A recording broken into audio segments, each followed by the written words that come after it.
ರೈತನು ಬೇಸಾಯ ಮಾಡುವ ಜಮೀನಿನ ಮಾಲೀಕ. ರೈತನು ಸಾಮಾನ್ಯವಾಗಿ ಜಮೀನಿನ ಒಡೆಯನಾಗಿರುತ್ತಾನೆ. ಭಾರತದಲ್ಲಿ ಕೃಷಿ ಪ್ರಧಾನ ಉದ್ಯೋಗವಾಗಿದೆ. ರೈತರು ಕೃಷಿಯನ್ನು ಅವಲಂಬಿಸಿದ್ದಾರೆ. ಒಬ್ಬ ರೈತ ಹಳ್ಳಿಯಲ್ಲಿ ವಾಸಿಸುತ್ತಾನೆ. ಅವನು ಬೆಳೆಗಳನ್ನು ಬೆಳೆಯುತ್ತಾನೆ ಮತ್ತು ಪ್ರಾಣಿಗಳನ್ನು ಸಾಕುತ್ತಾನೆ. ಅವರು ತುಂಬಾ ಶ್ರಮಜೀವಿ. ಅವರು ಬೆಳಗ್ಗೆ ಎದ್ದು ಕ್ಷೇತ್ರಗಳಲ್ಲಿ ಕೆಲಸ ಮಾಡಲು ಪ್ರಾರಂಭಿಸುತ್ತಾರೆ. ಜೀವನದಲ್ಲಿ ಕಷ್ಟಪಟ್ಟು ಬಿಸಿಲು ಮಳೆ ಎನ್ನದೆ ಮೈ ಬಗ್ಗಿಸಿ ದುಡಿದು ಬೆಳೆ ಬೆಳೆಯುತ್ತಾರೆ. ಫಸಲು ಬೆಳೆದು ಮಾರಾಟ ಮಾಡುತ್ತಾರೆ. ಇಡೀ ದಿನದ ಸಮಯ ದೇಹ ಮನಸ್ಸೆಲ್ಲ ಆತ ತನ್ನ ಫಸಲಿಗಾಗಿ ಇಡುತ್ತಾನೆ. ವ್ಯವಸಾಯ ಪ್ರಧಾನವಾದ ದೇಶದ ಬಹುಸಂಖ್ಯಾತರ ವ್ಯವಸಾಯವನ್ನೇ ಅವಲಂಬಿಸಿರುವುದರಿಂದ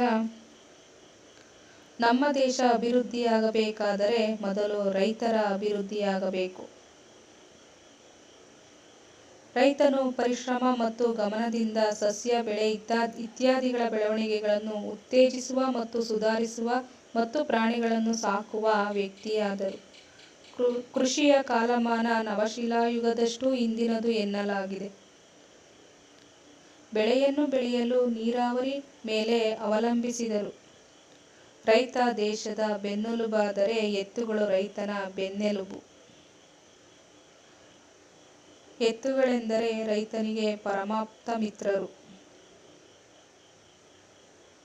ಈ ಮೂಕ ಪ್ರಾಣಿಗಳು ತನ್ನ ಒಡೆಯ ರೈತನ ಮೇಲೆ ಏರಿಸುವ ಪ್ರೀತಿ, ರೈತ ತನ್ನ ಜೋಡೆತ್ತುಗಳ ಬಗ್ಗೆ ತೋರಿಸುವ ಅಕ್ಕರೆ, ಕಾಳಜಿ ಎಲ್ಲವನ್ನೂ ನೋಡುತ್ತಿದ್ದರೆ ಆನಂದ.